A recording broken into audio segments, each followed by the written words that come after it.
Hello my dear students, Srishti classes में आपका बहुत बहुत स्वागत है। आप बहुत अच्छे से और भी फिजिक्स इसका जो है फिजिक्स की क्लास बहुत अच्छे से आप तैयारी कर रहे होंगे। हमें एकदम विश्वास होगा और आप अपनी अच्छी तरह से आप तैयारी कर रहे होंगे। तो इसमें हम लोग आज पढ़ेंगे रसायन विज्ञान क्लास 11th की। तो इसमें आपको पहली क्लास में मैं बात करूंगा द्रव्य की प्रकृति, नेचर ऑफ मैटर क्या होता है, द्रव्य की प्रकृति क्या होती है।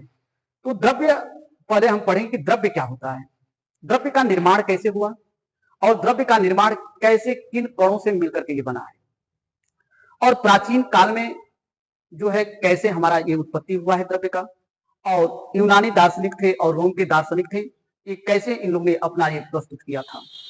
ठीक, तो हम लोग यहाँ पर सीधे में हम बात कर रहे हैं कि जो स्थान घेरता है जिसमें द्रव्यमान एवं भार होता है, जिसका अनुभव हम अपनी ज्ञानेंद्रियों के द्वारा कर सकते हैं, उसे द्रव्य कहते हैं।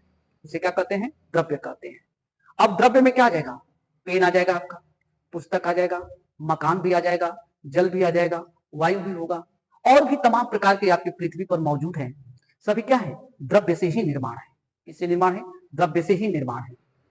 तो अब इसमें हम इसकी परिभाषा में बोर्ड पे लिख रहा हूं, आप भी लिखते जाइएगा। जो स्थान घेरता है, जो स्थान घेरता है, जो स्थान घेरता है, हो गया। फिर कह रहा है जिसमें द्रव्यमान एवं भार होता है, जिसमें द्रव्यमान, जिसमें द्रव्यमान एवं भार होता है, जिसे चाहे जिसका हम अनुभव, जिसका हम अनुभव अपने ज्ञानेंद्रियों द्वारा, जिसका हम अपने ज्ञानेंद्रियों द्वारा कर सकते हैं, जिसका हम अनुभव अपने ज्ञानेंद्रियों द्वारा कर सकते हैं, जिसे द्रव्य कहते हैं, जिसे द्रव्य कहते हैं। हो गया, जिसे द्रव्य कहते हैं। अब इसमें अब द्रव्य का क्या क्या है, इसका एग्जाम्पल देख लीजिए। जैसे में, ठीक है, जैसे में हो जाएगा पेन, हो जाएगा कॉपी भी हो जाएगा, ठीक है, पेन भी हो जाएगा, कॉपी भी हो जाएगा, मकान भी हो जाएगा, ठीक है, जल भी हो जाएगा, हवा मान लीजिए आदि। ये सब क्या है? आपके द्रव्य है। हर चीज द्रव्य है। और द्रव्य का जब हम क्लासिफिकेशन पढ़ेंगे तो उसमें समझ में आएगा कि कैसे कैसे निर्माण चीज हो रहा है। हो गया। अब इसमें कह रहा है कि संपूर्ण ब्रह्मांड में, चाहे संपूर्ण ब्रह्मांड मूल दो कणों से मिलकर बना है। संपूर्ण ब्रह्मांड, संपूर्ण ब्रह्मांड दो कणों से मिलकर बना है, दो कणों से मिलकर बना है। वो कण क्या है? दो कण। वो दो कण है आपके, कह रहा है कि द्रव्य एवं ऊर्जा। क्या है? द्रव्य एवं ऊर्जा। ये दो कणों से मिलकर के बना है, हमारा पूरा ब्रह्मांड बना है। और फिर इसी के आधार पर कुछ प्राचीन काल में द्रव्य को 5 मूल तत्वों में वर्गीकृत किया गया, जिसे हम पंच तत्व कहते हैं। क्या कहा गया? प्राचीन काल में, प्राचीन काल में द्रव्य को, द्रव्य को 5 मूल तत्वों में, 5 मूल तत्वों में, तत्वों में वर्गीकृत किया गया है, वर्गीकृत किया गया है। तो 5 मूल तत्व क्या है? जिसे हम पंच तत्व कहते हैं। जब क्या कहते हैं? इसे हम पंच तत्व कहते हैं। जिसमें 5 मूल तत्व मिला है उसे हम क्या कहेंगे? पंच तत्व कहते हैं। इनकी जो है अलग अलग है, अब नाम दिया गया है। क्या क्या है ये 5 तत्व? ठीक, दिखाई दे रहा है। अब ये 5 मूल तत्व क्या क्या है? आपका मान यह जो है आपका पहला वायु हो जाएगा, पृथ्वी हो जाएगा, वायु हो गया, पृथ्वी हो गया, अग्नि हो गया, जल हो गया, एक क्या हो जाएगा? आकाश हो जाएगा। और इसे ही कहा गया क्या? पंच तत्व। क्या कहा गया? प्राचीन काल में द्रव्य को 5 मूल कणों में वर्गीकृत किया गया था। द्रव्य जो का निर्माण हुआ है इसी से ही 5 तत्वों से ये निर्माण है पूरा। अब इसमें जो है क्या क्या अभिक्रियाएं होती हैं, जब हम द्रव्य की वर्गीकरण देखेंगे पढ़ेंगे तब समझ में आएगा वहां पर कि क्या होती है। तो इसके आधार पर ही इसी प्रकार एक यूनान के वैज्ञानिक थे, यानी कि यूनान के दार्शनिक, कहां के, यूनान के दार्शनिक, यूनान के दार्शनिक, उन लोगों ने अपना विचार इस पर प्रस्तुत किया था। उस दार्शनिक का नाम था डिमाक्रिट्स। क्या नाम था, डिमाक्रिट्स। ये डिमाक्रिट्स कहां के थे, यूनान के ये दार्शनिक थे। फिर इसी के बाद ही एक रोम का दार्शनिक था, कहां था, एक रोम का दार्शनिक, ठीक है, रोम का दार्शनिक, तो उसका नाम था ल्यूक्रिट्स, नाम था ल्यूक्रिट्स, ठीक है, उसका नाम था ल्यूक्रिट्स।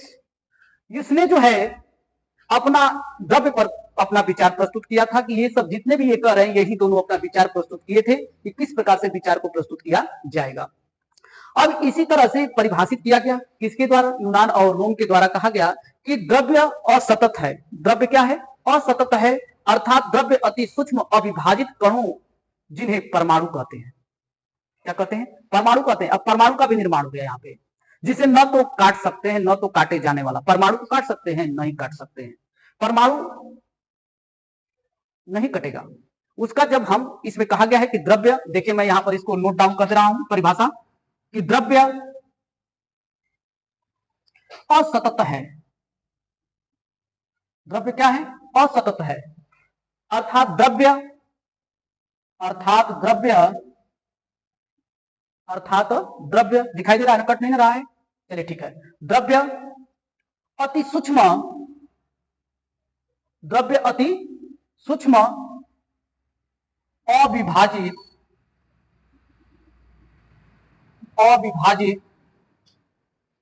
कणों जिन्हें परमाणु कहते हैं, ठीक।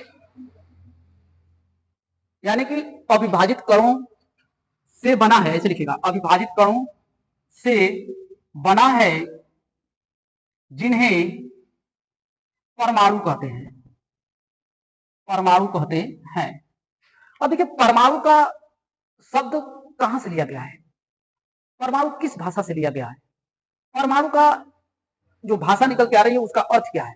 देखिए यहां पर मैं लिख रहा हूं परमाणु, क्या लिख रहे हैं, परमाणु, यानी कि एटम। एटम शब्द जो है यह लिया गया है ग्रीक भाषा से। कहां से, यह शब्द जो है एटम शब्द ग्रीक भाषा से लिया गया है, और ग्रीक भाषा में एटम को कहा गया है का एटोमियो, ATIM, ठीक है, IO, एटोमियो, ठीक है, ATO रहेगा ये, टोमियो, ठीक है।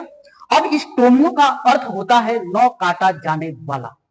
इस टोमियो का अर्थ क्या होता है, न काटा जाने वाला, न काटा जाने वाला, यानी कि अविभाज्य। क्या होता है, अविभाज्य होता है, यही आपको दर्शाया गया है। ये नहीं आपको दिख रहा होगा, मैं इसको इधर लिख दे रहा हूं। इसका अर्थ क्या होता है, न काटे जाने वाला, न काटे जाने वाला, न काटे जाने वाला, जिसको हम सीधा भाषा में कहते हैं अविभाज्य, यानी कि यह कटेगा नहीं, ठीक, अविभाज्य। यह आपको मैं केमिस्ट्री क्लास 11 का ये पहला चैप्टर का पहला टॉपिक है, जिसे हम द्रव्य की प्रकृति पढ़े हैं कि द्रव्य की प्रकृति क्या होती है, द्रव्य की प्रकृति में कैसे प्रदर्शित किया जाएगा और कहां से ये लिया गया है, किस प्रकार से आधारित किया गया है। मैं ये पूरा का पूरा मैं नोट डाउन कर दिया हूं। आप भी इसी तरह से नोट्स बनाते जाइए और हर वीडियो आपको मैं इसी तरह से मैं दूंगा, इसी तरह से आपको पढ़ाते हुए, और बहुत से अच्छे देने की कोशिश करता हूं और आपको समझ में आ जाएगा। और अब मैं आगे वीडियो की बात करूंगा, आगे क्लास में पढ़ाऊंगा द्रव्य का वर्गीकरण। द्रव्य के वर्गीकरण पर पूरी क्लास आपकी पढ़ाई जाएगी और इसी तरह से आपको पढ़ाए जाएंगे, और खूब बढ़िया से आप अपना तैयारी कीजिएगा। और हमारे चैनल को लाइक शेयर सब्सक्राइब, जितना से जितना कमेंट लाइक शेयर सब्सक्राइब कीजिए और सपोर्ट कीजिए, इस चैनल को आगे बढ़े, प्रोग्रेस करे। और मैं इसी तरह से आपको क्लास देता रहूंगा। बहुत बहुत धन्यवाद, थैंक यू।